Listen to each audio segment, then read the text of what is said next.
프랑스 정부의 폭탄 발언에 전 세계가 큰 충격에 빠졌습니다. 나토 회원국 핀란드는 한국 무기 도입을 즉각 철회하십시오. 새벽 4시 핀란드 국방안보 작전실이 긴급히 움직이기 시작했습니다. 한국을 선택한 대가로 핀란드는 세계 최강 나토 대국들과 등을 찌는 극단적 결정까지 내리게 됩니다. 그런데도 그들은 주저하지 않았습니다. 왜 하필 한국이었습니까? 그 질문에 핀란드 정부가 내놓은 단 한마디, 전 세계는 경악했습니다. 더 충격적인 것은 그 말 한마디가 불러일으킨 세계적인 파장. 당신들은 자신들의 이익을 위한 야심만 가득 채우려 했습니다. 하지만 한국은 달랐습니다. 그들은 우리를 고객이 아닌 함께 살아남을 전우로 바라본 유일한 나라였습니다. 도대체 무슨 일이 벌어진 걸까요? 그 전에 잠깐 1초 만에 누를 수 있는 좋아요 버튼을 꾹 눌러주시면 영상 제작에 아주 큰 힘이 됩니다.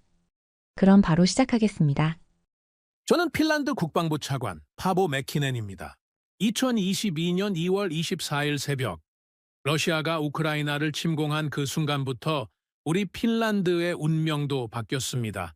헬싱키 국방부 청사 지하 3층 위기상황실에서 긴급회의가 열렸죠. 새벽 4시였는데도 모든 핵심 인사들이 긴급 소집되었습니다. 장관님이 침통한 표정으로 말씀하셨습니다. 파보, 이제 우리도 안전하지 않다. 당장 방어력 강화 방안을 검토해야 한다. 저는 고개를 끄덕였습니다. 우리나라는 러시아와 1340km나 되는 긴 국경을 맞대고 있거든요. 상황실 대형 스크린에는 실시간으로 들어오는 우크라이나 상황이 펼쳐지고 있었습니다. 키이우 외곽에서 벌어지는 전투, 피란민들의 행렬, 그리고 러시아군의 무자비한 공격. 이게 정말 21세기에 벌어지는 일입니까? 정보국장이 믿기 어렵다는 표정으로 말했습니다. 하지만 현실이었어요. 푸틴이 마침내 선을 넘은 거였습니다. 그동안 우리는 중립을 지켜왔지만 푸틴의 행보를 보니 그 어떤 약속도 믿을 수 없었습니다. 우크라이나도 러시아와 불가침 조약을 맺었지만 결국 이렇게 됐잖아요.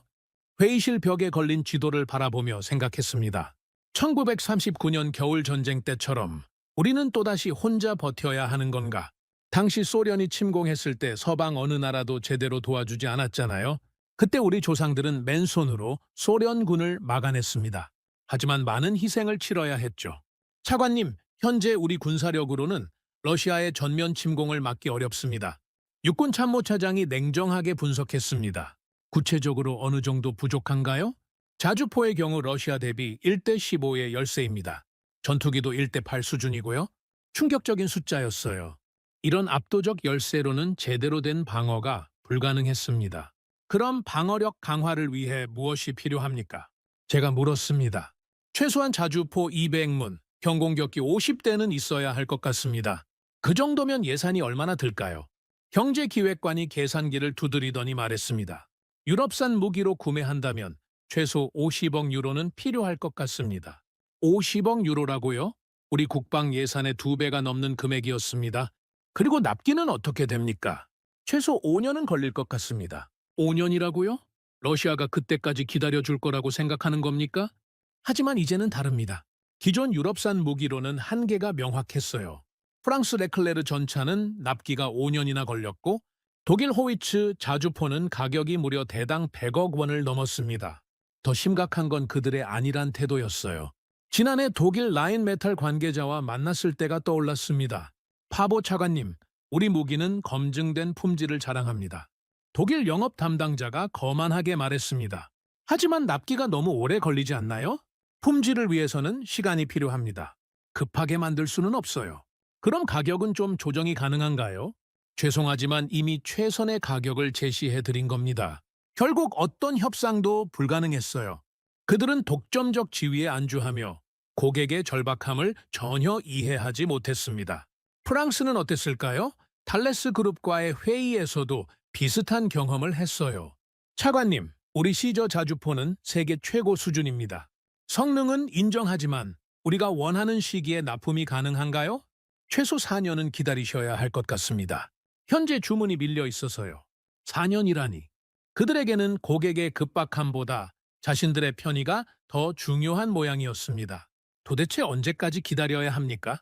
저는 참모들에게 물었습니다. 차관님, 이대로는 2030년은 되어야 제대로 된 방어력을 갖출 수 있을 것 같습니다. 2030년이라고요? 그때까지 러시아가 가만히 기다려줄 거라고 생각하는 겁니까? 저는 책상을 탁 쳤습니다. 그럼 다른 대안을 찾아보자. 유럽 밖에서 말이다. 회의실이 조용해졌어요.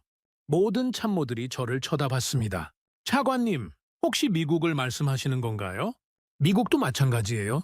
FMS 대외군사 판매 절차만 2년이 걸리거든요. 그때 한 참모가 조심스럽게 입을 열었습니다. 차관님, 최근 폴란드가 한국 무기를 대량 도입한다는 소식이 있습니다. 한국 무기요? 저는 솔직히 회의적이었습니다. 한국이 무기를 만든다고요? 아직도 개발도상국 아닌가요? 한국이 무기를 만들어요? 제가 의아해하자 그 참모가 자료를 건넸습니다. 네, 최근 몇 년간 한국 방산업체들이 급성장하고 있다고 합니다. 자료를 훑어보니 정말 놀라웠어요. 한국이 불과 20년 만에 세계 9위 무기 수출국이 되었다는 거 아닙니까? 6.25 전쟁 때는 유엔군의 도움을 받아야 했던 나라가 이제는 다른 나라의 무기를 수출하고 있었습니다. 하지만 그 참모가 건넨 자료를 보고 깜짝 놀랐습니다. K9 자주포, FA-50 경전투기, 천무 다연장 로켓 시스템. 스펙만 보면 유럽산 무기보다 결코 뒤떨어지지 않았습니다. 오히려 일부 성능은 더 뛰어나 보였어요. 이 가격이 맞나요? 저는 다시 한번 확인했습니다. K9 자주포가 대당 40억 원이라고요? 독일제 절반도 안 되는 가격이었습니다. 네, 맞습니다. 그리고 납기도 3개월이면 충분하다고 합니다. 3개월이라고요? 이건 거의 기적에 가까운 이야기였습니다. 하지만 저는 여전히 의심스러웠어요. 세상에 공짜 점심은 없거든요. 이렇게 좋은 조건이라면 분명 어딘가 함정이 있을 거라고 생각했습니다.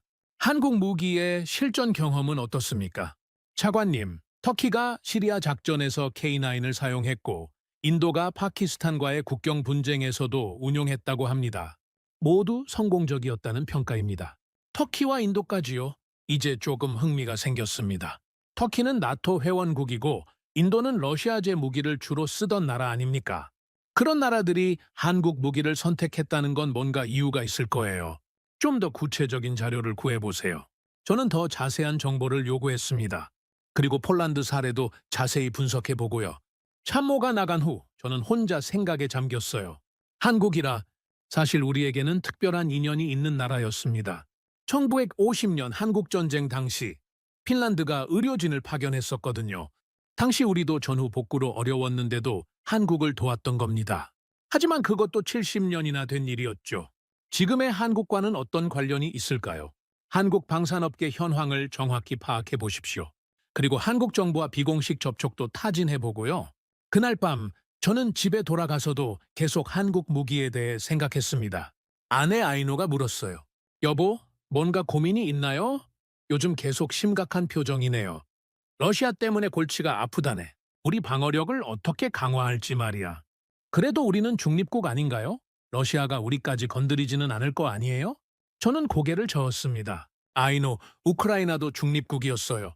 하지만 지금 어떻게 됐나요? 아내의 표정이 어두워졌습니다. 저도 마찬가지였고요.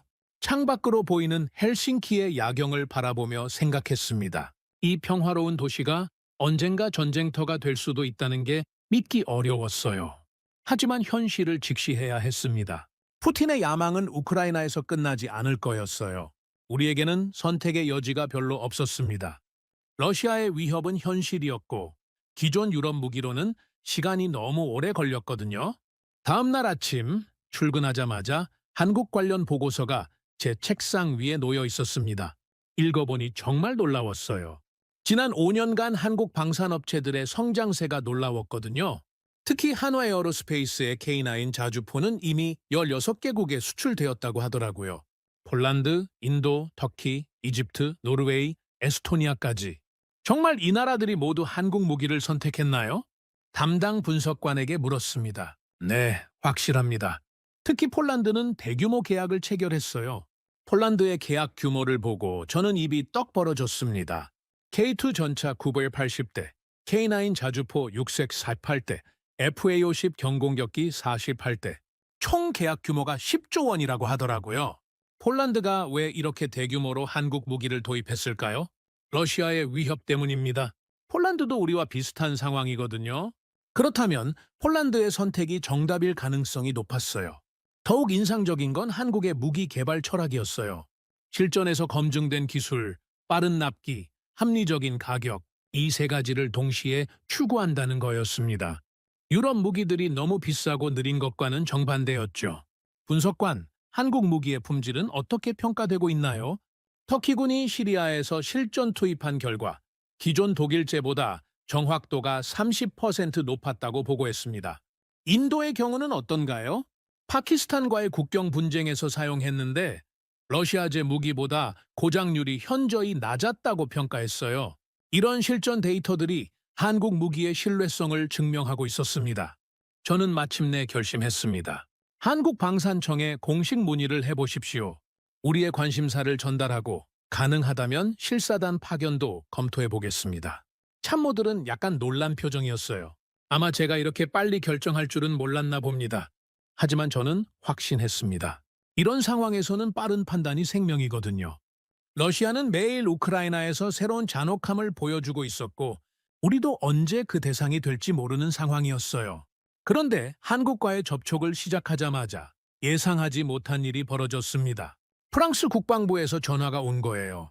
맥키넨 차관님, 최근 한국 무기에 관심을 보이신다고 들었습니다. 혹시 시간이 되시면 파리에서 만날 수 있을까요? 프랑스가 왜 갑자기 연락을 했을까요? 저는 궁금했습니다. 하지만 곧 깨달았어요. 프랑스도 우리의 움직임을 예의주시하고 있었다는 걸 말입니다. 유럽 방산업계에서 한국의 약진이 그들에게는 위협으로 다가왔을 거예요. 특히 핀란드 같은 나라까지 한국 무기를 고려한다면 이건 그들에게는 심각한 문제였을 겁니다. 언제 만나시겠습니까? 저는 프랑스 측과의 만남을 수락했습니다. 상대방이 어떤 생각인지 알아보고 싶었거든요. 그날 오후 더 놀라운 소식이 들려왔습니다. 차관님, 독일에서도 연락이 왔습니다. 독일도요? 네, 라인메탈 CEO가 직접 헬싱키를 방문하고 싶다고 하네요. 이제 독일까지 움직이기 시작한 겁니다. 저는 웃음이 나왔어요. 불과 몇 달 전까지만 해도 우리가 구걸하는 입장이었는데 이제는 그들이 먼저 연락을 해오는 상황이 된 거였습니다. 하지만 저는 이미 마음을 정했어요. 한국이라는 새로운 가능성을 열어보기로 말입니다. 그날 밤 집에서 아내와 이야기했습니다. 아이노, 이제 정말 새로운 길을 가야 할 것 같아요. 무슨 뜻이에요? 한국과 손잡는 거예요. 유럽의 독점 체제에서 벗어나는 거죠. 아내가 걱정스러운 표정을 지었어요. 위험하지 않을까요? 다른 유럽 국가들의 반발이 있을 텐데. 아이노, 때로는 위험을 감수해야 할 때가 있어요. 지금이 바로 그때예요. 창밖으로 보이는 북유럽의 긴 겨울밤을 바라보며 저는 다짐했습니다. 조상들이 1939년 겨울 전쟁에서 보여준 그 용기를 이어받아 이번에도 우리만의 길을 가겠다고요. 한국이라는 새로운 동반자와 함께 말입니다. 파리에서 돌아온 후 저는 더욱 체계적으로 한국 무기의 글로벌 현황을 파악하기 시작했습니다. 국방부 정보분석팀에 특별 지시를 내렸어요. 지난 5년간 한국 무기를 도입한 모든 국가의 리스트를 작성해 주십시오. 그리고 그들이 기존에 어떤 무기를 사용했는지도 함께 조사하고요. 파리 회의는 정말 흥미로웠습니다. 프랑스 국방장관 세바스티앙 르코르니가 직접 나서서 저를 만나더군요. 맥키넨 차관님, 나토 회원국으로서 우리는 무기 체계 표준화를 추구해야 합니다. 한국 무기는 우리 체계와 호환되지 않을 수 있습니다. 그때 저는 웃으며 대답했습니다. 장관님, 그럼 프랑스 무기의 납기를 단축해 주실 수 있나요? 그리고 가격도 좀 더 합리적으로 조정해 주시고요. 르코르니 장관의 표정이 굳어졌습니다. 결국 그들도 뾰족한 해답은 없었던 거죠.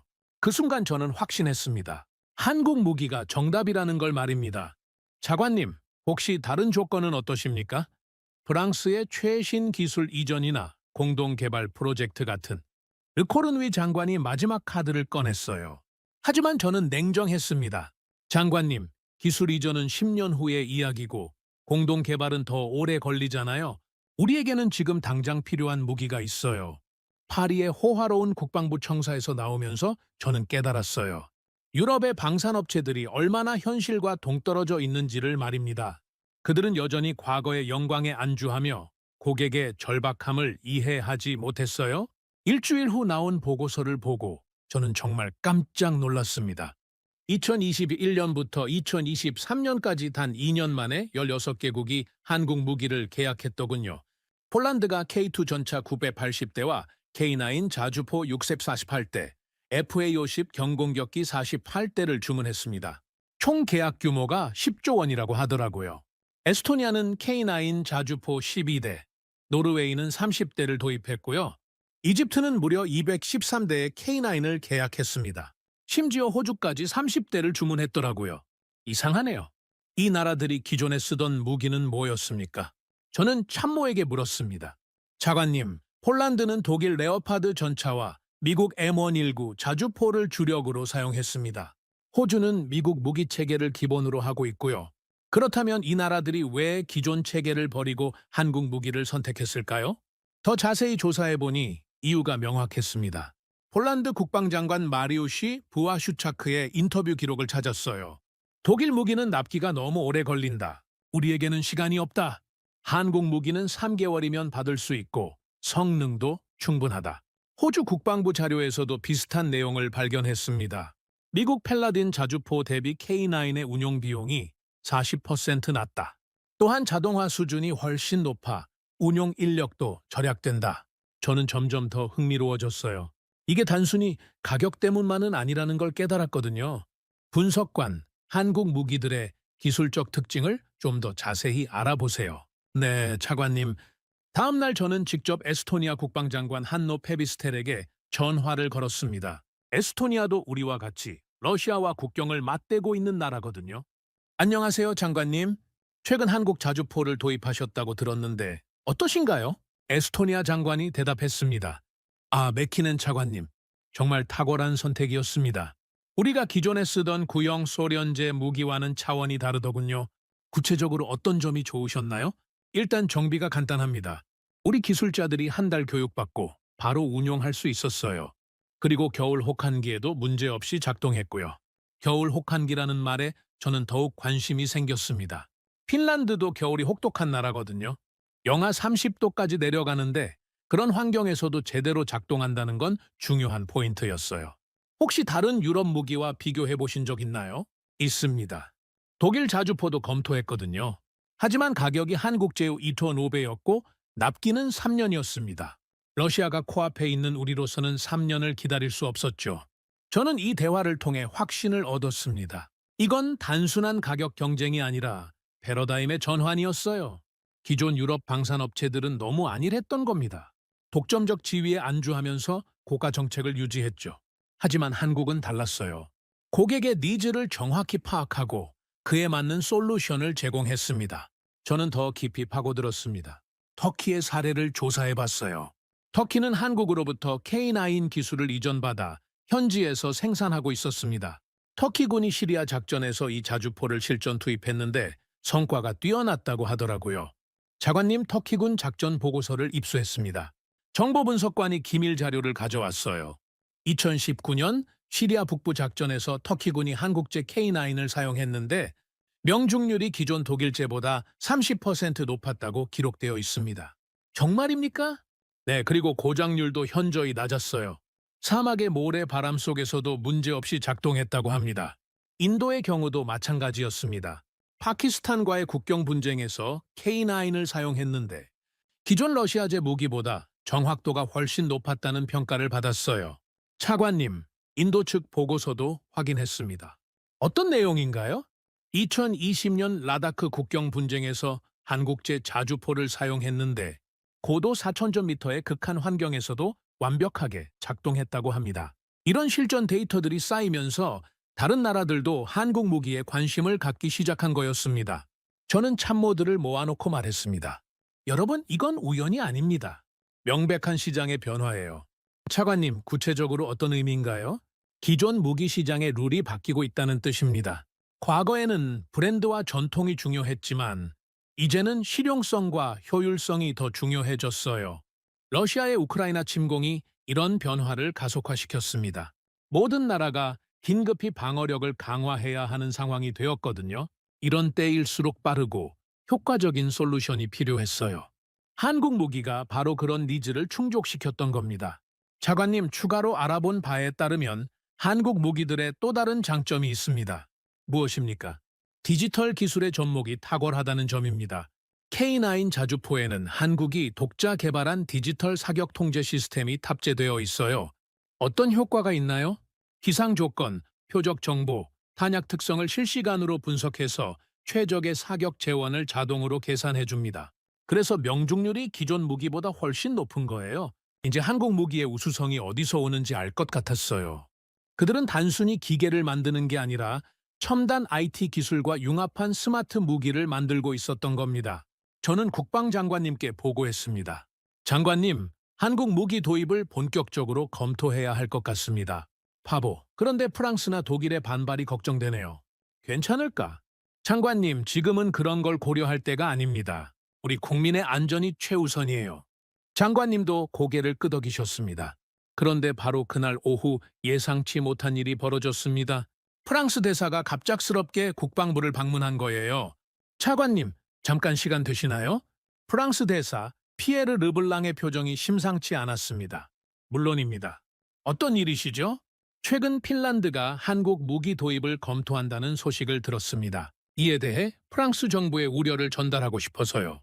드디어 시작되었구나. 저는 속으로 생각했습니다. 우려라고 하시면요?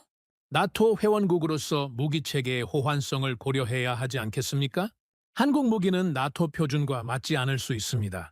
저는 차분하게 대답했습니다. 대사님, 그럼 프랑스 무기의 납기와 가격 문제는 어떻게 해결하실 건가요? 대사가 잠깐 말을 멈췄습니다. 그런 문제들은 협의를 통해 해결할 수 있습니다. 언제까지요? 러시아는 지금 당장 우리 코앞에 있습니다. 대사의 표정이 더욱 굳어졌어요. 그날 밤 집에 돌아가서 아내에게 말했습니다. 아이노, 이제 정말 시작된 것 같아요. 뭐가요? 한국 무기를 둘러싼 경쟁 말이에요. 프랑스가 본격적으로 견제에 나섰어요. 아내가 걱정스러운 표정으로 물었습니다. 그럼 어떻게 되는 거예요? 우리는 우리 길을 가야죠. 다른 나라들도 이미 그 길을 선택했거든요. 저는 창밖을 바라보며 생각했습니다. 16개국이 한국 무기를 선택한 건 우연이 아니에요. 이들은 모두 현실적인 판단을 내린 거였습니다. 폴란드처럼 러시아와 직접 맞닿은 나라들, 호주처럼 실용성을 중시하는 나라들, 이집트처럼 비용 효율성이 중요한 나라들, 모두 다른 이유였지만 결론은 같았어요. 한국 무기가 그들의 니즈를 가장 잘 충족시켰다는 겁니다. 그리고 이제 핀란드도 그 대열에 합류할 때가 온 것 같았습니다. 다음 날 아침, 저는 한국 방산청에 공식 서신을 보냈습니다. 핀란드의 무기 도입 의향과 함께 기술진 교류 방안도 문의했어요. 프랑스의 압박이 시작되었지만 저는 흔들리지 않았습니다. 오히려 더욱 확신했어요. 우리의 선택이 옳다는 걸 말입니다. 일주일 후 한국 방산청에서 정식 답변이 왔습니다. 핀란드 측의 관심에 감사드립니다. 세부 협의를 위해 실무진 파견이 가능합니다. 드디어 한국과의 공식적인 접촉이 시작되는 거였어요. 저는 가슴이 뛰었습니다. 새로운 역사가 시작되는 순간이었거든요. 저는 마침내 서울로 향하는 비행기에 올랐습니다. 국방부 실사단 단장으로서 한국의 방산 기술을 직접 확인하러 가는 길이었죠. 솔직히 말하면 아직도 반신반의하는 마음이 있었어요.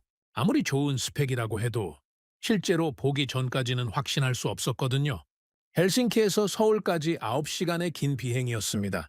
비행기 안에서 저는 한국에 대한 자료를 다시 한번 검토했어요.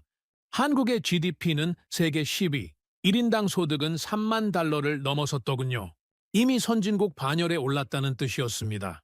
특히 인상적인 건 기술 발전 속도였어요. 반도체, 조선업, 자동차 산업에서 이미 세계 최고 수준에 도달했고 이제 방산업까지 급성장하고 있었습니다. 인천공항에 도착했을 때 한국 방산청 관계자들이 마중 나와 있었습니다. 안녕하세요, 맥키넨 차관님. 한국에 오신 것을 환영합니다. 한국 방산청 국제협력실장 김정호가 유창한 영어로 인사했습니다. 만나서 반갑습니다. 이번 방문이 양국 모두에게 의미 있는 시간이 되기를 바랍니다. 서울 시내를 지나면서 저는 놀랐어요. 생각보다 훨씬 현대적이고 발전된 도시였거든요. 고층 빌딩들이 즐비하고 거리도 깔끔하게 정리되어 있었습니다. 곳곳에서 볼 수 있는 첨단 기술들도 인상적이었어요. 차관님, 내일 경기도 안산에 있는 종합시험장을 방문하실 예정입니다. 거기서 실제 무기 시연을 보실 수 있어요. 한국 측 담당자가 설명했습니다. 그리고 한화 에어로스페이스와 한국항공우주산업 본사도 견학하실 수 있습니다. 그날 밤 호텔에서 저는 다시 한번 자료를 검토했습니다. K9 자주포, 사거리 40km, 분당 최대 6발 발사 가능, FA-50 경공격기, 최대 속도 마하 1.25, 다양한 무장 탑재 가능, 천무다연장 로켓 시스템, 사거리 80km, 동시다발 타격 가능. 숫자로만 보면 분명 인상적이었어요. 하지만 실물은 어떨까요? 다음 날 아침 안산 종합시험장에 도착했습니다. 넓은 평야에 각종 군사 장비들이 전시되어 있었어요. 규모만 봐도 상당히 체계적으로 운영되고 있다는 느낌이었습니다. 차관님, 먼저 K9 자주포부터 보시겠습니까? 한화 에어로스페이스 기술진이 안내했습니다. K9 자주포를 처음 본 순간 저는 솔직히 실망했어요. 이게 다입니까? 생각보다 작네요. 독일이나 프랑스 자주포에 비해 확실히 컴팩트했거든요. 한국 기술자 박철수 부장이 웃으며 말했습니다. 차관님, 크기가 작다고 성능이 떨어지는 건 아닙니다. 오히려 기동성이 뛰어나죠. 어떤 의미인가요? 같은 화력을 내면서도 무게는 30% 가볍습니다. 그래서 험한 지형에서도 빠르게 이동할 수 있어요. 그때 시연이 시작되었습니다. K9이 움직이기 시작하더니 정말 빠르게 포격 준비 자세를 잡았어요. 지금부터 실사격을 보여드리겠습니다. 쾅! 첫 번째 포탄이 발사되었습니다. 소음은 예상보다 적었어요. 그런데 놀라운 건 그 다음이었습니다. 30초도 안 되어서 두 번째 포탄이 발사되었거든요. 어떻게 이렇게 빨리 재장전이 가능한가요? 저는 깜짝 놀라서 물었습니다. 자동 장전 시스템 덕분입니다. 사람이 직접 포탄을 넣을 필요가 없어요. 기술자가 자랑스럽게 설명했습니다. 그리고 디지털 사격 통제 시스템이 바람, 온도, 습도를 실시간으로 계산해서 최적의 사격 재원을 자동으로 제공합니다. 연속으로 6발을 쏘는 동안 모든 포탄이 정확히 목표를 맞췄어요. 명중률이 어느 정도 됩니까? 실전에서 92% 이상입니다. 기존 유럽제 자주포보다 30% 높은 수준이에요. 이어서 FA-50 경공격기 시연도 봤습니다. 활주로에서 이륙하는 모습을 보니 정말 경쾌하게 날아오르더라고요. 저 비행기가 정말 전투기 맞나요? 너무 가벼워 보이는데요. 경공격기라고 해서 성능이 떨어지는 건 아닙니다. 오히려 운영 비용이 훨씬 저렴하죠. 한국항공우주산업 엔지니어 이상훈 팀장이 설명했습니다. 기존 전투기 운용비의 3분의 1 수준입니다. 그리고 정비도 훨씬 간단해요. 구체적으로 어떤 장점이 있나요? 일단 연료 소모량이 적습니다. 그리고 엔진이 단순해서 고장률도 낮아요. 실제로 시연 비행을 보니 기동성이 뛰어났어요. 공중에서 급선회를 하는 모습이 정말 인상적이었습니다. 천무다연장 로켓 시스템 시연에서는 정말 압도당했습니다. 한 번에 12발의 로켓이 동시에 발사되는 모습은 장관이었어요. 저 로켓들이 모두 다른 목표를 타격할 수 있나요? 그렇습니다. 각각 독립적으로 유도되어 서로 다른 좌표를 공격합니다. 저는 점점 더 놀라고 있었어요. 이론적으로는 알고 있었지만 실제로 보니 완전히 다른 느낌이었습니다. 점심시간에 한국 측 관계자와 대화를 나눴습니다. 차관님 어떠세요? 우리 무기들이 기대에 부응하나요? 한국 방산청 차장 윤성민이 물었습니다. 솔직히 말씀드리면 예상보다 훨씬 좋습니다. 하지만 납기는 정말 가능한가요? 저는 가장 중요한 질문을 던졌습니다. 계약일로부터 3개월 내 납품 가능합니다. 그 말이 나올 때 저는 정말 웃음이 나왔어요. 불가능하다고 믿었거든요. 유럽에서는 상상도 할 수 없는 일이었으니까요. 정말입니까? 3개월에요? 네, 확실합니다. 우리는 이미 양산 체계가 구축되어 있거든요. 저는 더 자세히 물어봤습니다. 그럼 품질 관리는 어떻게 하시나요? 이렇게 빨리 만들면 문제가 있을 수도 있지 않나요? 한화 에어로스페이스 팀장이 대답했습니다. 차관님, 우리는 품질을 위해 속도를 포기하지 않습니다.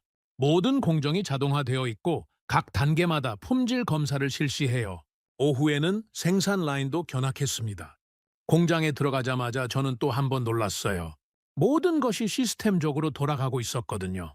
로봇들이 정밀하게 부품을 조립하고 컴퓨터가 모든 과정을 실시간으로 모니터링했습니다. 이건 거의 하이테크 산업 수준이네요. 저는 중얼거렸습니다. 맞습니다. 우리는 방산을 하이테크 산업으로 접근하고 있어요. 한국 측 관계자가 자신 있게 말했습니다.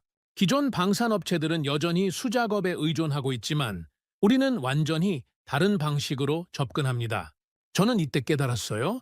한국이 단순히 무기를 만드는 게 아니라 완전히 새로운 방식으로 방산업을 재정의하고 있다는 걸 말입니다. 차관님, 혹시 궁금한 게 더 있으시면 언제든 물어보세요. 한국 기술진들은 정말 자신감에 차 있었어요. 과장하거나 허세를 부리는 게 아니라 진짜로 자신들의 기술을 믿고 있었습니다. 정비는 어떻게 하나요? 핀란드에서도 쉽게 할 수 있을까요? 물론입니다. 우리가 핀란드 기술자들을 교육해 드릴 수도 있고 원격 지원 시스템도 있어요. 모든 질문에 대해 구체적이고 실용적인 답변이 나왔습니다. 저는 점점 더 확신하게 되었어요. 이건 단순한 무기가 아니라는 걸 말입니다.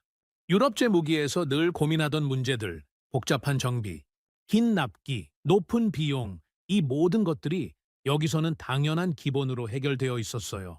하루 종일 시연을 보고 나서 저는 한국 측과 마지막 미팅을 가졌습니다. 차관님, 어떠셨나요? 방산청 국제협력실장이 물었습니다. 저는 잠깐 생각한 후 솔직하게 말했습니다. 완전히 생각이 바뀌었습니다. 어떤 의미인가요? 처음에는 한국 무기가 저렴한 대안 정도로 생각했어요. 하지만 지금은 아닙니다. 저는 잠깐 멈춘 후 계속했습니다. 이건 무기가 아니라 살아있는 전략이네요. 한국 측 관계자들이 미소를 지었습니다. 그들도 제가 무엇을 깨달았는지 알고 있었던 것 같아요. 그날 밤 호텔에서 저는 핀란드 국방장관님께 보고 전화를 드렸습니다. 장관님, 한국 방문이 정말 의미 있었습니다. 어떻게 됐나요, 바보? 한국 무기 도입을 적극 추진해야 할 것 같습니다. 이건 우리가 찾던 해답이에요. 장관님도 기뻐하셨습니다. 좋습니다. 그럼 구체적인 협상을 시작해보죠. 전화를 끊고 나서 저는 창밖 서울 야경을 바라봤습니다. 반짝이는 불빛들을 보면서 생각했어요. 6.25 전쟁 때 폐허가 되었던 이 나라가 이제는 우리에게 최첨단 무기를 공급할 수 있는 수준까지 올라왔다는 게 정말 놀라웠습니다. 그리고 무엇보다 그들의 마인드가 인상적이었어요. 고객의 니즈를 정확히 파악하고 그에 맞는 솔루션을 제공하려는 자세, 기술적 완성도뿐만 아니라 실용성까지 고려하는 접근법, 이 모든 것이 한국 방산업의 성공 비결이었던 것 같습니다. 다음날 귀국길에 오르면서 저는 확신했어요. 한국과의 파트너십이 핀란드의 미래를 바꿀 거라고요.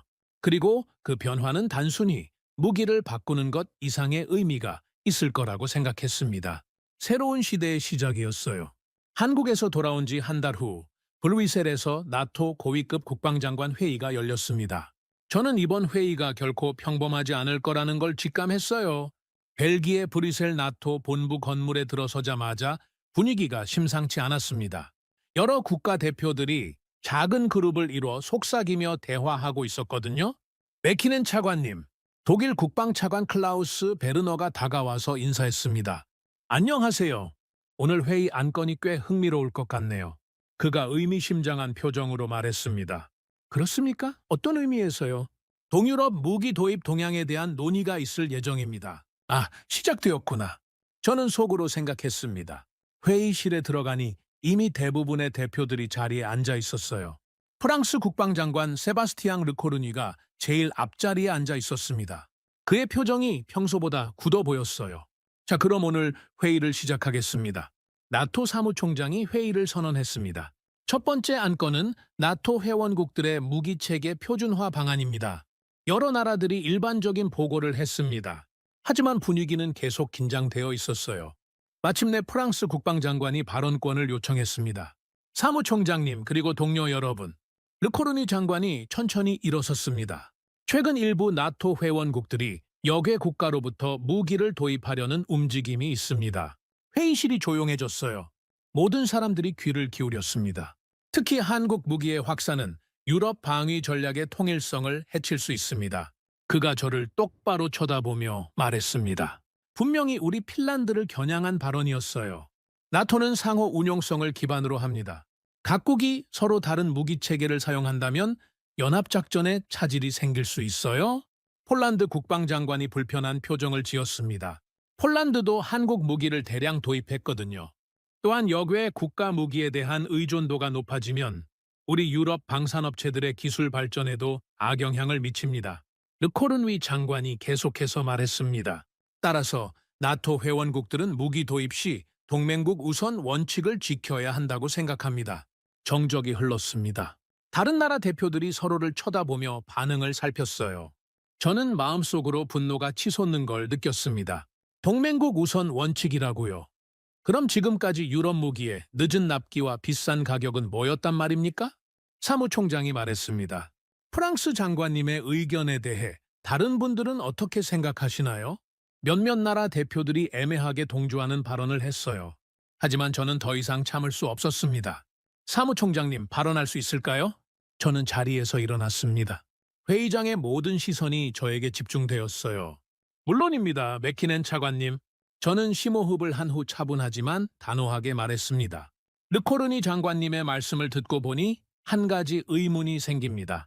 프랑스 장관이 눈살을 찌푸렸어요.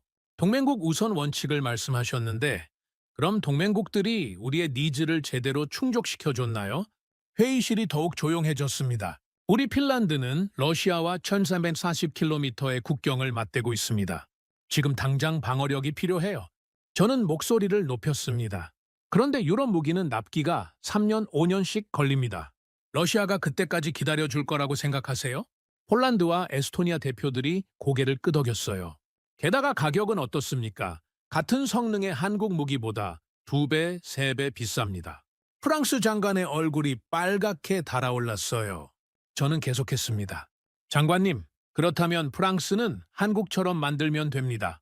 회의장이 완전히 조용해졌어요. 바늘 떨어지는 소리도 들릴 정도였습니다. 납기를 지키고 운용성을 높이고 비용을 낮추면 됩니다.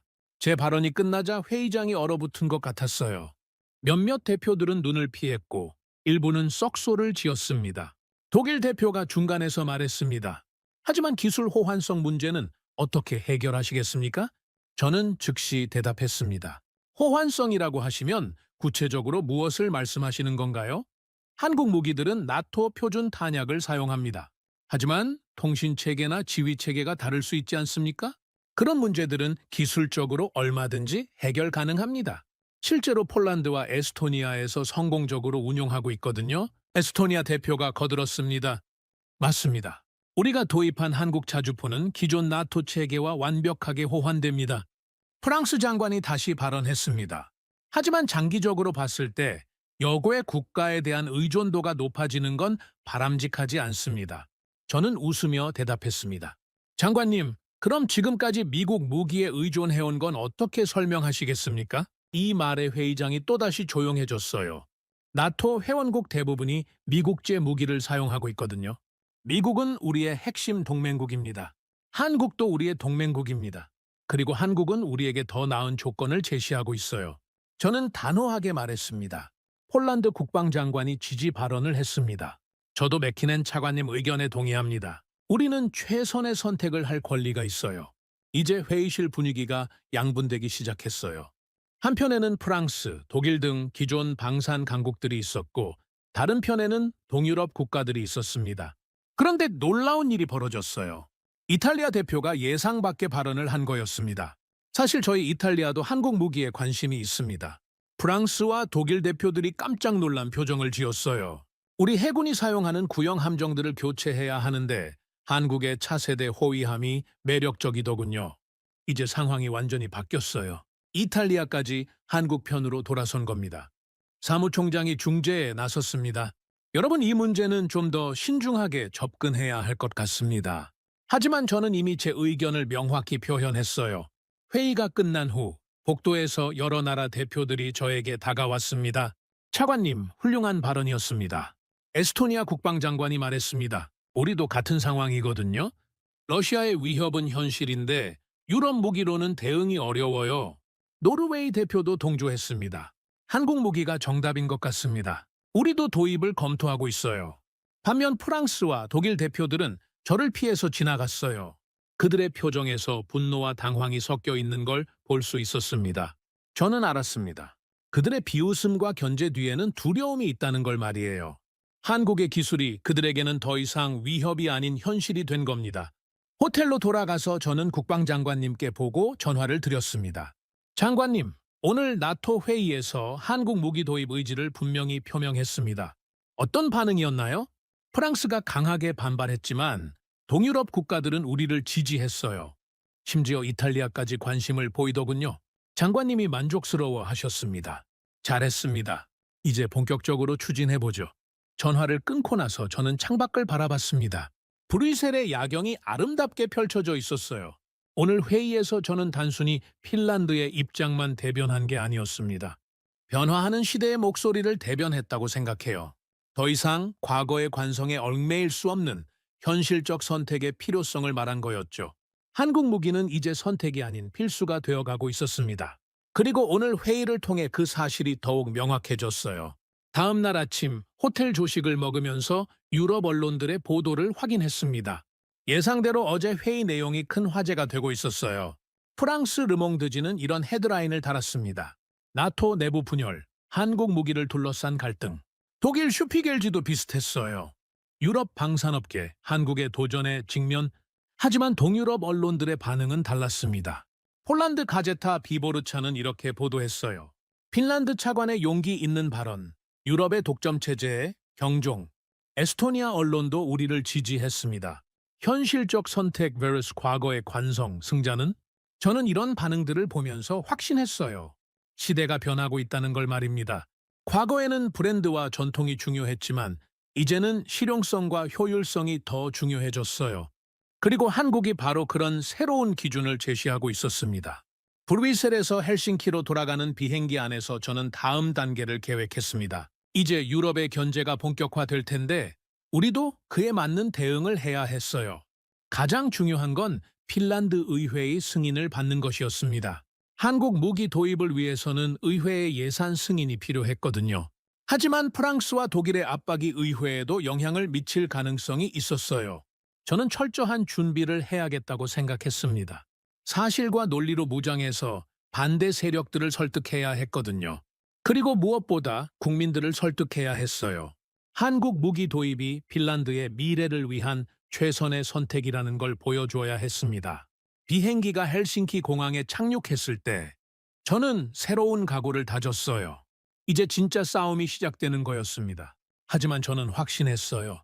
진실은 항상 승리한다는 걸 말입니다. 그리고 한국 무기의 우수성은 부정할 수 없는 진실이었거든요. 헬싱키로 돌아온 지 사흘 후 제게 예상치 못한 전화가 걸려왔습니다. 핀란드 의회 국방위원회 위원장 마르쿠 라이넨이었어요. 매키넨 차관님, 급하게 만나 뵙고 싶습니다. 그의 목소리에는 긴장감이 배어 있었습니다. 무슨 일이신가요? 전화로는 말씀드리기 어려운 내용입니다. 가능하시면 지금 당장 의회로 오실 수 있나요? 저는 즉시 의회 청사로 향했습니다. 무슨 일인지 직감적으로 알 것 같았거든요. 헬싱키 의회 청사는 핀란드 민주주의의 상징이었어요. 1931년에 지어진 이 건물에서 우리나라의 수많은 중요한 결정들이 내려졌죠. 의회 청사에 도착하자마자 라이넨 위원장이 저를 맞았어요. 차관님, 큰일 났습니다. 그가 급하게 말했습니다. 브뤼셀 회의 이후로 반대 여론이 거세지고 있어요. 우리는 그의 사무실로 들어갔습니다.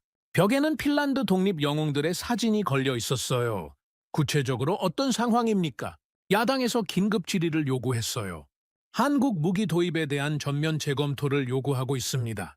예상했던 일이었지만 이렇게 빨리 터질 줄은 몰랐어요. 누가 주동하고 있습니까? 사회민주당의 헬레나 카르보넨 의원입니다. 카르보넨 의원이라고요? 그녀는 친이유 성향으로 유명한 인물이었어요. 브뤼셀에서 10년간 유럽 의회 의원으로 활동했던 경력이 있었죠. 그녀가 어떤 논리로 반대하고 있나요? 라이넨 위원장이 두꺼운 파일을 꺼냈습니다. 이것 좀 보세요.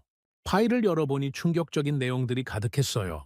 한국 무기에 숨겨진 위험성, 아시아 군사 기술 의존의 함정, 유럽 통합 정신에 역행하는 무책임한 결정, 검증되지 않은 신생 방사국의 위험한 도박. 이런 자료들을 어디서 구했을까요? 그게 문제입니다. 명백히 프랑스나 독일 쪽에서 흘러나온 것 같아요. 자료를 자세히 보니 프랑스 방산업체들의 로고가 워터마크로 숨어 있었어요. 정말 체계적으로 준비된 공작이었습니다. 언론 반응은 어떻습니까? 헬싱키 사노마테우가 한면 톱 기사로 다뤘어요. 무기 도입 논란, 의회 파장 예고라는 제목으로요. 라이넨 위원장이 신문을 펼쳐 보여줬어요. 사진까지 크게 실려 있었습니다. 상황이 심각해지고 있었습니다. 위원장님, 그럼 우리도 대응해야겠네요. 네, 그래서 차관님을 급히 부른 겁니다. 내일 오후 2시에 긴급 국정감사가 열립니다. 내일이라고요? 너무 급작스러웠어요. 누가 질의할 예정입니까? 카르보넨 의원이 주지르자고 좌파 동맹의 미카 훈틸라 의원도 합세했어요. 그리고 라이넨 위원장이 잠시 망설이더니 말했습니다. 여당 내에서도 일부 의원들이 흔들리고 있어요. 누구 말입니까? 유럽정책위원회 소속 의원들이에요. 브뤼셀과의 관계를 걱정하고 있습니다. 좌파 동맹까지 가세했다는 건 상당히 조직적인 반대라는 뜻이었습니다. 더군다나 여당 내 이탈까지 생긴다면 우리 편은 몇 명이나 됩니까? 확실한 지지 의원은 15명 정도입니다. 중도 성향이 20명, 반대가 8명이에요. 아슬아슬한 상황이었어요. 중도 의원들을 얼마나 설득하느냐에 따라 결과가 달라질 것 같았습니다. 위원장님, 중도 의원들의 주요 우려사항은 무엇입니까? 크게 3가지입니다. 첫째는 유럽과의 관계 악화, 둘째는 한국 무기의 신뢰성, 셋째는 장기적 안보 전략과의 부합성이에요. 저는 고개를 끄덕였습니다. 예측 가능한 우려들이었어요. 그럼 이 3가지에 대한 명확한 답변을 준비해야겠군요. 그날 밤 저는 밤새워 자료를 준비했습니다. 첫 번째 우려에 대해서는 폴란드와 에스토니아 사례를 들었어요. 이들도 한국 무기를 도입했지만 유럽과의 관계에는 아무런 문제가 없었거든요. 두 번째 우려에 대해서는 터키와 인도의 실전 데이터를 준비했습니다. 시리아 작전과 인도 파키스탄 국경 분쟁에서의 성과를 구체적인 수치로 보여줄 계획이었어요. 세 번째 우려에 대해서는 러시아의 현실적 위협과 기존 유럽 무기의 한계를 강조하기로 했습니다. 다음 날 오후 드디어 의회 국정감사장에 들어섰습니다. 200석 규모의 의회 본회의장이 긴장감으로 가득했어요. 방청석에는 기자들과 시민들이 빽빽하게 들어차 있었습니다. 헬레나 카르보넨 의원이 첫 번째 질의에 나섰습니다. 차관님, 한국 무기 도입 결정이 어떤 절차를 거쳐 내려졌는지 설명해 주시기 바랍니다. 그녀의 목소리는 차갑고 날카로웠어요. 의원님, 우선 러시아의 우크라이나 침공 이후 우리의 안보 환경이 급변했다는 점부터 말씀드리겠습니다. 저는 차분하게 시작했습니다. 기존 유럽 무기로는 우리의 방어력 강화에 필요한 시간을 확보할 수 없었습니다. 하지만 차관님, 검증되지 않은 아시아 무기에 의존하는 것이 과연 현명한 선택일까요? 카르보넨 의원이 공격적으로 물었습니다. 의원님, 한국 무기는 이미 16개국에서 검증받았습니다. 터키, 인도, 폴란드, 호주까지 포함해서 말이죠. 저는 준비한 자료를 들며 대답했습니다. 터키군이 시리아에서 K9 자주포를 사용한 결과 기존 독일제보다 명중률이 30% 높았습니다. 의회장이 조용해졌어요. 인도군도 파키스탄과의 분쟁에서 한국 무기를 사용했는데 고도 4,000m의 극한 환경에서도 완벽하게 작동했습니다. 좌파 동맹의 미카 훈틸라 의원이 끼어들었습니다. 차관님, 그럼 유럽 동맹국들과의 관계는 어떻게 하시겠습니까? 의원님, 폴란드와 에스토니아를 보세요. 이들도 한국 무기를 도입했지만 나토나 EU와 아무런 문제가 없습니다. 저는 즉시 반박했습니다. 오히려 이들 국가의 방어력이 강화되어 유럽 전체의 안보에 기여하고 있어요. 하지만 프랑스와 독일이 강하게 반발하고 있지 않습니까? 의원님, 그들의 반발은 자신들의 무기 판매가 줄어들까 봐 걱정하는 것입니다. 저는 단호하게 말했습니다. 그들이 정말 우리를 걱정한다면 왜 지금까지 3년씩 걸리는 납기와 2배 비싼 가격을 제시했을까요? 의회장의 웅성거림이 일었어요. 카르보넨 의원이 다시 공격해왔습니다. 차관님, 하지만 한국은 분단 국가 아닙니까? 그런 나라의 무기에 의존하는 것이 안전할까요? 이 질문에 저는 오히려 미소를 지었습니다. 의원님, 바로 그 점 때문에 한국 무기가 더 우수한 겁니다. 무슨 말씀입니까? 한국은 70년간 북한과 대치하면서 실전에 최적화된 무기를 개발해왔어요. 평화로운 유럽에서 만든 무기와는 차원이 다릅니다. 저는 목소리를 높였습니다. 우리에게 필요한 건 박물관에 전시할 무기가 아니라 진짜 적을 막을 수 있는 무기예요. 의회장의 박수 소리가 들리기 시작했습니다. 그때 중도 성향의 라우리 켑코넨 의원이 손을 들었습니다. 차관님, 한국 무기의 장기적 유지 보수는 어떻게 하시겠습니까? 이건 중요한 질문이었어요. 중도 의원들의 핵심 우려사항 중 하나였거든요.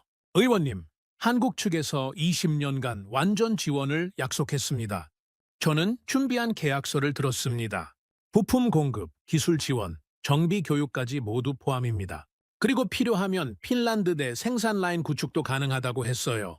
개꼬넨 의원이 고개를 끄덕였습니다. 가격 면에서는 어떠한가요? 독일제 대비 절반 가격입니다. 같은 예산으로 2배 많은 무기를 확보할 수 있어요. 이때 여당 소속 페터 오스카리넨 의원이 지지 발언을 했습니다. 의장님, 저는 차관님의 결정을 지지합니다. 러시아가 우리 문 앞에 있는데 언제까지 유럽의 눈치만 봐야 합니까?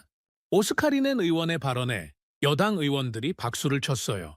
카르보넨 의원이 마지막 카드를 꺼냈습니다. 차관님, 그럼 만약 한국이 중국과 갈등을 빚게 되면 어떻게 하시겠습니까?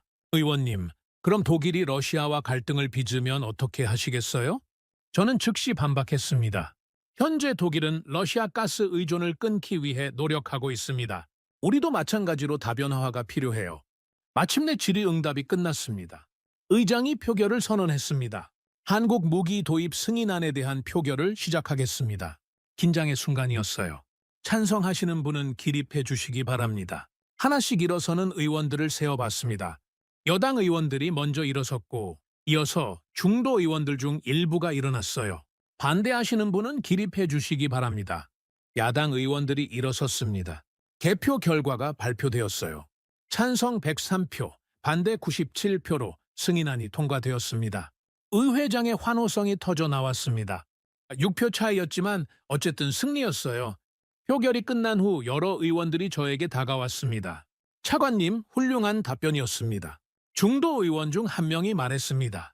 처음에는 반대했지만 말씀을 듣고 보니 옳은 선택인 것 같아요. 심지어 일부 야당 의원들도 격려해 줬어요. 차관님의 진정성을 느꼈습니다. 의회를 나오면서 저는 안도감을 느꼈어요. 드디어 한국 무기 도입이 공식적으로 승인된 거였습니다. 그날 오후 저는 국방부에서 최종 도입 결재 서류에 서명했습니다. K9 자주포 48문, FA-50 경공격기 24대, 천무 다연장 로켓 실입 2대 도입 계약서. 제 서명이 들어가는 순간 모든 것이 현실이 되었어요. 이건 단지 무기 계약이 아니었습니다. 핀란드의 미래를 지키기 위한 역사적 결단이었어요. 그리고 무엇보다 1939년 겨울 전쟁의 교훈을 잊지 않은 선택이었습니다. 우리는 다시는 혼자가 아니었어요. 이제 한국이라는 믿을 만한 파트너가 있었으니까요. 그날 밤 집에 돌아가서 아내 아이노에게 말했습니다. 여보, 드디어 해냈어요. 정말 수고했어요. 힘들었죠. 네, 하지만 보람 있었어요. 이제 우리나라가 더 안전해질 거예요. 창밖으로 보이는 헬싱키의 야경을 바라보며 저는 다짐했습니다. 이제 진짜 시작이라고요. 한국과의 파트너십을 통해 핀란드의 새로운 미래를 열어가겠다고요. 2024년 3월 핀란드 북부 라플란드 지역에서 나토 연합군 북극 훈련이 시작되었습니다. 코드명 노던 윈드 작전이었어요. 영하 25도의 혹독한 추위 속에서 진행되는 대규모 합동 훈련이었습니다. 이번 훈련에는 14개국에서 온 2만 5천 명의 군인들이 참가했어요. 저는 훈련 참관단의 일원으로 현장에 나가 있었어요. 로바니에미에서 북쪽으로 200km 떨어진 소단콜라 훈련장이었습니다. 차관님, 오늘이 우리 한국 무기들의 첫 번째 실전 테스트네요. 핀란드 육군 참모장 아르토 라티가 말했습니다. 네, 정말 긴장되네요. 솔직히 말하면 불안했어요. 아무리 좋은 스펙이라고 해도 실제 작전에서는 어떨지 모르거든요. 특히 이런 극한 추위에서는 더욱 그랬습니다. 라플란드의 3월은 시베리아 못지않게 혹독했어요. 북극 훈련장에는 각국의 최신 무기들이 집결해 있었어요. 미국의 M1A2 에이브람스 전차, 독일의 레오파드 2A 전차, 프랑스의 시저 자주포, 영국의 챌린저2 전차, 그리고 우리의 K9 자주포와 FA-50 경공격기도 있었습니다. 처음 보는 사람들에게는 초라해 보일 수도 있었어요. 유럽의 거대한 무기들 사이에서 상대적으로 작고 단순해 보였거든요. 훈련 시작 30분 전입니다. 지휘소에서 방송이 나왔어요. 저는 쌍안경을 들고 K9 자주포 진지를 살펴봤습니다. 우리 포병들이 마지막 점검을 하고 있었어요. 추위에도 불구하고 모든 움직임이 신속하고 정확했습니다. 장비 상태는 어떻습니까? 무전기로 물어봤습니다. 모든 시스템 정상입니다. 추위에도 불구하고 문제없이 작동하고 있어요. 포대장 요한 베르텔슨 중령이 보고했습니다. 다행이었어요. 첫 번째 관문은 통과한 셈이었거든요. 훈련이 시작되었습니다. 가상의 적군이 북쪽에서 침공해오는 시나리오였어요. 러시아의 침공을 가정한 현실적인 훈련이었습니다. 먼저 FA-50 경공격기들이 출격했습니다. 활주로에 쌓인 눈을 뚫고 이륙하는 모습을 봤는데 정말 경쾌하게 날아올랐어요. 와, 저런 추위에서도 이렇게 빨리 이륙이 가능하네요. 옆에 있던 독일군 관측관 한스 밀러 대령이 감탄했습니다. 네, 한국 경공격기는 혹한 환경에 특화되어 있거든요. 저는 자랑스럽게 대답했습니다. 엔진 예열 시간이 독일제의 절반도 안 걸려요. 실제로 독일 토네이도 전투기는 예열에만 20분이 걸렸는데 FA-50은 5분이면 충분했어요. 20분 후 지상 포격 임무가 시작되었어요. K9 자주포가 먼저 사격을 시작했습니다. 쾅! 쾅! 쾅! 30초 간격으로 연속 사격이 이어졌어요. 영하 25도의 혹한에도 불구하고 완벽한 리듬이었습니다. 명중, 표적지에서 관측병이 보고했습니다. 첫 번째 포탄부터 정확히 목표를 맞췄더라고요. 35km 떨어진 표적을 정확히 타격한 거였어요. 이어서 프랑스 시저 자주포가 사격했습니다. 하지만 첫 번째 포탄은 빗나갔어요. 추위 때문에 사격 통제 시스템에 오류가 생긴 것 같았습니다. 두 번째 포탄에서야 목표 근처에 떨어졌습니다. 흥미롭네요. 미군 장성 존 메카시 준장이 중얼거렸습니다. 한국 자주포의 명중률이 상당히 높은 것 같은데요? 계속해서 다른 표적들에 대한 사격이 이어졌어요. K9은 15발 중 14발을 명중시켰고 프랑스 자주포는 15발 중 9발만 맞췄습니다. 독일 자주포도 비슷한 수준이었어요. 추위 때문에 성능이 떨어진 것 같았습니다. 이상하네요. K9의 명중률이 예상보다 훨씬 높아요. 나토 훈련단장 스벤 올센 중장이 의아해했습니다. 혹시 특별한 사격 통제 시스템이 있나요? 미군 대령이 물어봤습니다. 네, 한국에서 자체 개발한 디지털 사격 통제 시스템을 탑재하고 있어요. 우리 포대장이 설명했습니다. 바람, 온도, 습도뿐만 아니라 지구 자전까지 모두 실시간으로 계산해서 자동으로 보정해줍니다. 더 놀라운 건 지속 사격 능력이었어요. K9은 2시간 동안 계속 사격해도 성능 저하가 없었습니다. 오히려 시간이 지날수록 더 정확해지는 것 같았어요. 하지만 다른 자주포들은 1시간 정도부터 명중률이 떨어지기 시작했어요. 포신 과열 때문인가요? 저는 기술장교에게 물었습니다. 부분적으로는 그렇습니다. 하지만 더 큰 문제는 추위 때문에 기계 부품들이 수축하면서 정밀도가 떨어지는 거예요. 그럼 K9은 왜 괜찮은가요?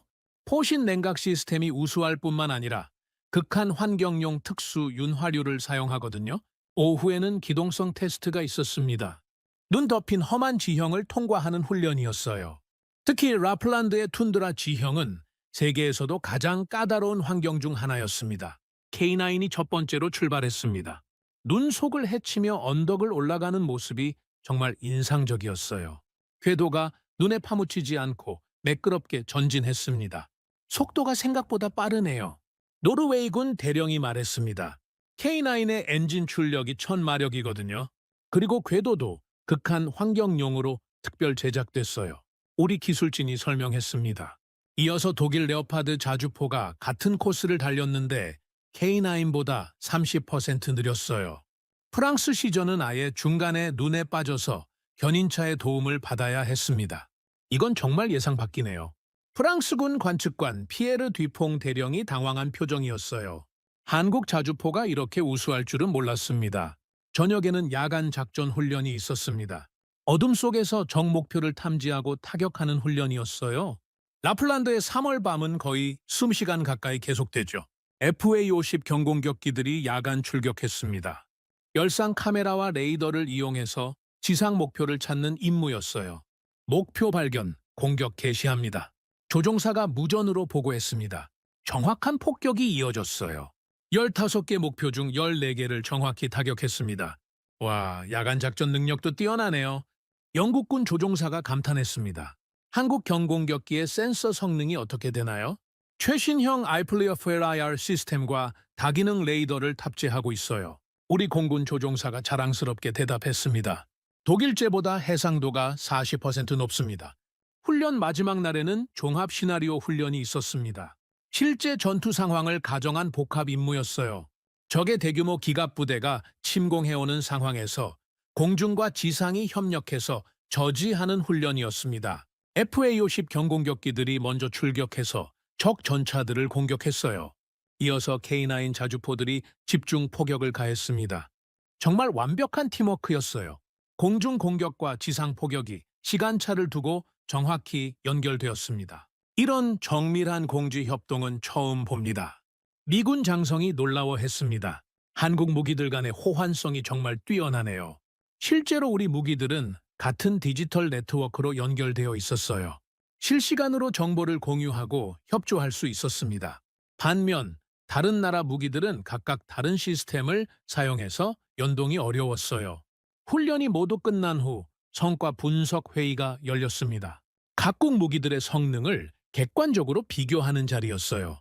나토 훈련 단장이 결과를 발표했습니다. K9 자주포의 명중률은 93%로 다른 자주포들보다 평균 40% 높았습니다. 회의실이 조용해졌어요.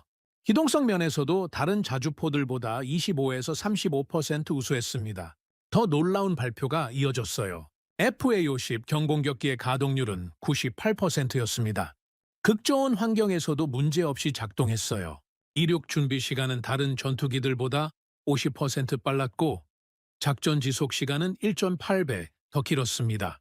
프랑스군 대표의 얼굴이 굳어졌어요. 독일군 대표도 마찬가지였습니다. 운용 면에서도 한국 무기들이 월등했습니다. K9의 포탄당 운용비는 기존 자주포의 55% 수준이었고 FA-50의 비행시간당 비용은 35% 낮았습니다. 현장에 있던 나토 장성 중 한 명이 중얼거렸습니다. 우리가 지금까지 뭘 놓치고 있었던 거지? 그 말이 회의실 전체에 울려 퍼졌어요. 저는 그 순간을 잊을 수 없습니다. 지난 몇 달간의 모든 회의와 압박, 비웃음이 떠올랐거든요. 프랑스의 견제, 독일의 우려, 야당의 비판, 언론의 매도. 하지만 우리는 웃지 않았어요. 복수하는 기분도 아니었습니다. 우리는 그저 증명했을 뿐이었어요. 한국과의 선택이 옳았다는 것을.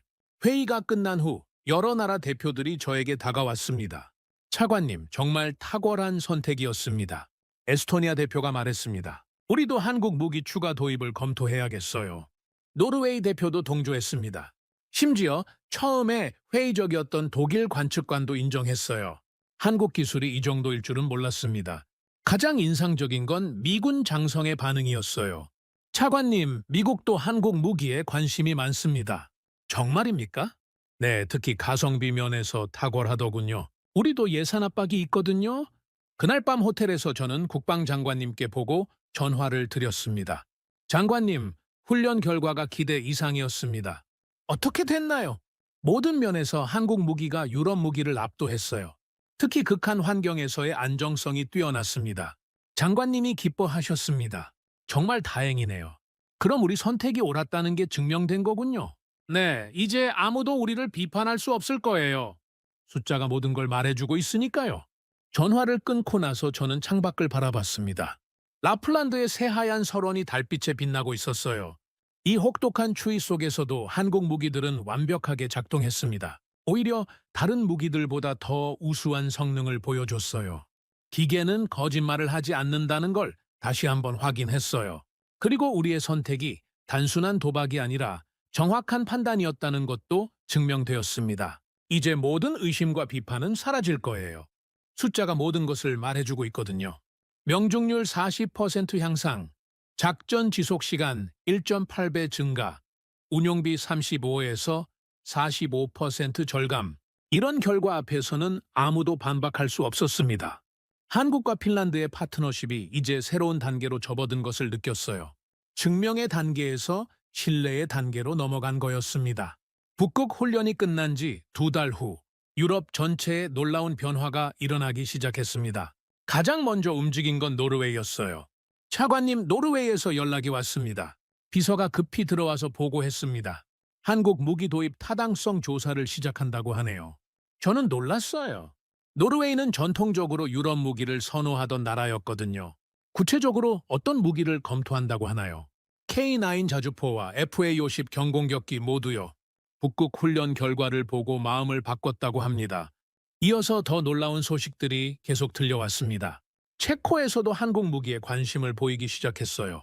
체코 국방부에서 한국 경공격기 기술 설명회를 요청했다고 합니다. 체코까지요? 슬로바키아도 마찬가지였습니다. 슬로바키아도 한국 무기 도입 검토에 들어갔다고 하네요. 저는 정말 신기했어요. 불과 몇 달 전만 해도 한국 무기에 대해 회의적이었던 나라들이 이렇게 빠르게 태도를 바꾸다니. 하지만 가장 충격적인 변화는 따로 있었습니다. 프랑스 언론의 보도였어요. 차관님, 이 기사 보셨나요? 참모가 프랑스 르몽드 신문을 가져왔습니다. 헤드라인을 보고 저는 눈을 의심했어요. 한국 무기가 새로운 기준이 됐다. 유럽 방산업계, 한국 모델의 주목. 불과 몇 달 전까지 한국 무기를 비판하던 그 프랑스 언론에서 나온 기사였습니다. 기사 내용을 읽어보니 더욱 놀라웠어요. 라플란드 북극 훈련에서 입증된 한국 무기의 우수성은 유럽 방산업계의 새로운 패러다임을 제시했다. 가격 대비 성능, 신속한 납기, 우수한 운용성을 모두 갖춘 한국 무기는 이제 글로벌 스탠다드가 되고 있다. 심지어 프랑스 방산업체들에 대한 비판까지 나와 있었어요. 프랑스 방산업체들은 안일한 독점적 지위에 안주해왔다. 이제 한국의 도전에 적극적으로 대응해야 할 때다. 저는 정말 믿기 어려웠습니다. 그 프랑스가 이런 기사를 낸다고요? 더 놀라운 건 경제적 변화였어요. 차관님, 파리 증시 소식입니다. 경제 담당관이 보고했습니다. 프랑스 주요 방산기업들의 주가가 일제히 하락했어요. 얼마나요? 달레스는 18%, 사프라는 15% 떨어졌습니다. 탈레스도 12% 하락했고요. 반대로 한국 방산기업들의 주가는 급등했다고 하더라고요. 한화에어로스페이스는 25% 이상 올랐고 한국항공우주산업도 비슷한 수준으로 상승했어요. 시장이 이미 답을 내린 거였습니다. 더욱 의미 있는 변화는 기술 협력 분야에서 일어났어요. 차관님, 한국 기업들이 유럽 진출을 본격화하고 있습니다. 어떤 식으로요?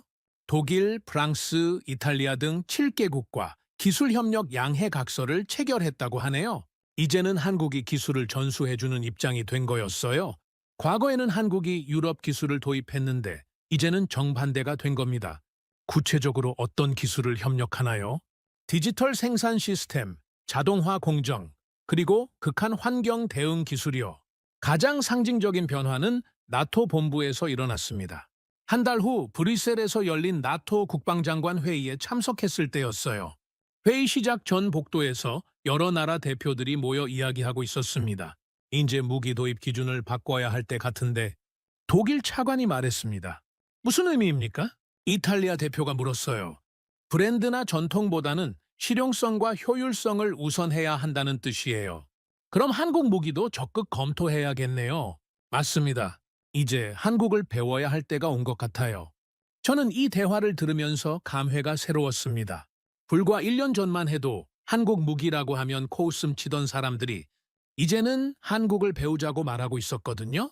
회의 중에도 한국 관련 언급이 여러 번 나왔어요. 한국의 방산 수출 모델을 연구해 볼 필요가 있습니다. 미국 국방차관이 발언했습니다.